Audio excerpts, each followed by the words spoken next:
রাজনীতিতে কারা বোঝেন শুধু টাকা আনা পাই, কারা হতে চায় আমজনতার মুন্না ভাই, কাদের প্রতিশ্রুতির চাদরে শুধুই তাপ্পি, আর কারা চুপি চুপি দিচ্ছে জনগণকে জাদু কি ঝাপ্পি।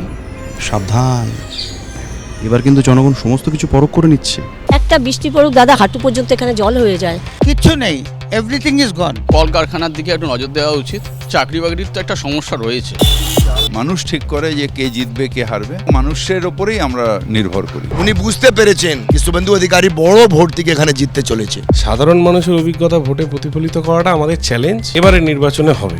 সকালে ঘুম থেকে উঠে খবরের কাগজ নিয়ে বসেন, নাকি টিভি চালান, নাকি মোবাইল স্ক্রল করেন? খবরের আমরা যেহেতু ওল্ড স্কুল থেকে এসেছি না, আমাদের কাছে খবরের কাগজের গন্ধটা না পেলে, চায়ের কাপে খেতে খেতে গন্ধ না পেলে আমাদের দিনটাই শুরু করা যায় না। নতুন কাগজের গন্ধ সেটা পড়ি, 3-4টে খবরের কাগজ পড়ে চা খেয়ে তারপর দিনটা শুরু করা যায়। সম্প্রতি আপনার মেয়ে সৌদি আরবে আটকে পড়েছিলেন, আমি নিজেও 2 মেয়ের বাবা। মানে এইটা জানতে চাই আপনি মানসিকভাবে নিজেকে কিভাবে স্থির রেখেছিলেন, কারণ আমি সেই জায়গায় নিজেকে কল্পনাও করতে পারছিলাম না। এরকম ঘটনা আগেও হয়েছে, নিশ্চিতভাবে টেনশন তো হয়েছে। আমার মেয়ে, আমার স্ত্রী, আমার নাতনি সবাই উমরা করতে গিয়ে আটকে গেছিল। এর আগেও হয়েছিল ওই স্টেশনে, যেদিন বোম্বেতে ভিটি স্টেশনে গুলি চললো, সেদিন ও পড়তে গেছিল ওখানে। এবারের থেকে সেবারের টেনশন বেশি হয়েছিল। আমি এসে যতক্ষণ না ফোন করছি মনে হচ্ছে আমার হার্টটা ফেটে যাবে। সুতরাং বাবা হিসেবে তো টেনশন থাকেই, উদ্বেগ থাকেই। এই চাপটা হলো ভেতরে কোথাও একটা স্নেহের চাপ। এই চাপটা প্রত্যেক বাবার থাকে, এবং সেই বাবা আপনার মেয়েরা বাচ্চা যত যত বড় হবে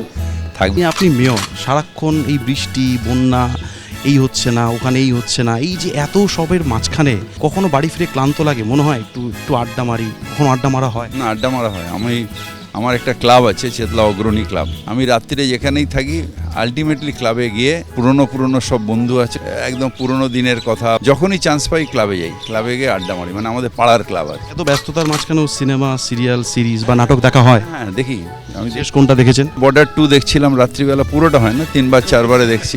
এরকম দেখি, এবং সিনেমাতেও যাই মাঝে মাঝে, ফ্যামিলি নিয়ে সিনেমা যাওয়া, রেস্টুরেন্টে খাওয়া, এই কাজগুলো করতে হবে, কারণ আমার নাতনিটা আছে না, আমার গার্জেন এখনকার। সামনে কিন্তু বর্ষবরণ।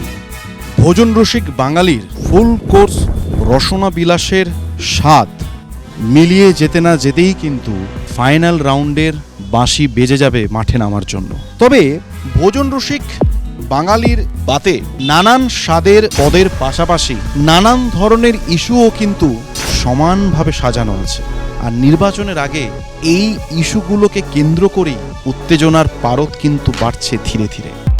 আপনি যাকে জিজ্ঞাসা করবেন সবাই একটাই কথা বলবে, কোথায় উন্নয়ন হয়েছে। দিদির থাকতে যেটা খেতে যেটুকু পাচ্ছি, দুটো চাল ডাল, দুটো যে ভাত যদিও খেতে পাচ্ছি, বিজেপি এলে সেটাও পাবো।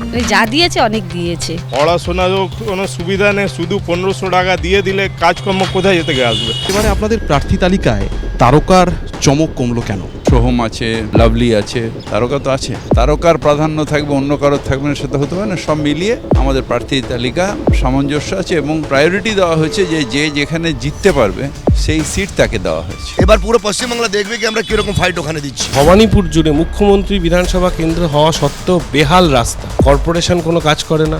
রাস্তাঘাট, স্বাস্থ্য সব অবস্থা খারাপ। এখানে কিছু নেই আমাদের জন্য। দিদি আর মোদি মিলে দেশটা পুরো নষ্ট করে দিয়েছে। বাঙালিদেরকে মিসগাইড করে পশ্চিমবাংলাতে উনি রাজত্ব করছেন। রাজনীতি কি মানুষকে কাছে আনে নাকি দূরত্ব বাড়ায়? যদি জনকল্যাণী উদ্দেশ্য হয় তাহলে এত ভেদাভেদ, এত লড়াই কেন? কেউ ভাবে যে মার্ক্স বাদ দিয়ে মানুষের ভালো হবে, কেউ ভাবে সার্ভারকার বাদ দিয়ে মানুষের ভালো হবে, আমরা ভাবি মামাটি মানুষ দিয়ে মানুষের ভালো হবে। এ সমস্ত কেন্দ্রের বিধায়করা মন্ত্রী হলো, এখানকার বিধায়ক মুখ্যমন্ত্রী হলো, মানুষ এই কেন্দ্র থেকে কি পেল? আমরা বাঙালি কার্যকর্তাই এবার লিডারশিপকে 170 সিট জিতে দেবো পুরো পশ্চিমবাংলা থেকে। যারা উত্তরপ্রদেশ থেকে ধর্মীয় বিভাজন করেছেন তারা এখন বাংলাকে গ্রাস করার চেষ্টা করছে। আজকে কন্ডিশন এরকম আছে কি अगर ভুল করে মমতা বন্দ্যোপাধ্যায় চলে আসে, রাজ থেকে বিজনেস তো পালিয়েই গেছে, আম বাঙালি লোক এখান থেকে মাইগ্রেট হতে শুরু করে দেবে। সাধারণ মানুষ কিন্তু এই আঙ্গিকেই বিজেপি নামক একটা পার্টিকে গ্রহণ করেছিল, ডেসপাইট অল ডিফারেন্সেস। আজ কিন্তু সেটা সম্পূর্ণ ব্যর্থ। এখনকার যারা নতুন রাজনীতিকবিদ, তারা কি দলীয় রং না দেখে সবার জন্য কাজ করার জন্য উদ্যত হয়? কি মনে করেন? হয়। সারা বছর ধরে মানুষের পাশে আছি বলেই তো মানুষ এত ভোটে বছরের পর বছর আমাদের জেতাচ্ছে। ওনাকে ভবানীপুরে হারাবো, এখানেই ঘেরবো। উন্নয়ন হয়েছে কি হয়নি এটা কিছুটা লোকের উপরে ছেড়ে দিন। দিদি আমাদের জন্য অনেক উপকার করেছে, কন্যাশ্রী, রূপশ্রী, যুবশ্রী। বিজেপি একটা সাম্প্রদায়িক দল, ওরা তো ধর্মের নামে উস্কানি দিচ্ছে। বেকার অনেক বেড়ে গেছে। উন্নয়নের নিরিখে ভোট হবে, ভাওতাবাজিতে কোনো ভোট হয় না। পশ্চিমবঙ্গে আর সেরকম কোনো প্রশ্ন হওয়ার কোনো কিছু নেই, সবকিছুই ঠিকঠাকভাবেই আছে। যদি সবকিছু উন্নয়ন হয়ে গিয়ে থাকে তাহলে ওনারা বেরোচ্ছেন কেন প্রচার করতে? মানুষ তো দেখেছে কি উন্নয়ন হয়েছে। 0% বেটারমেন্ট। কথার ধারে কথা কাটার খেলা, যুক্তি পাল্টা যুক্তির চাল গুনতে গুনতে ফুরিয়ে এলো বেলা। এখন বেশ বুঝতে পারছি সূর্য ডুবলেও এই হাওয়া কিন্তু তেতে থাকবে ভোটের উত্তাপে। আমাদের সফর আজকে আমরা এখানেই শেষ করছি।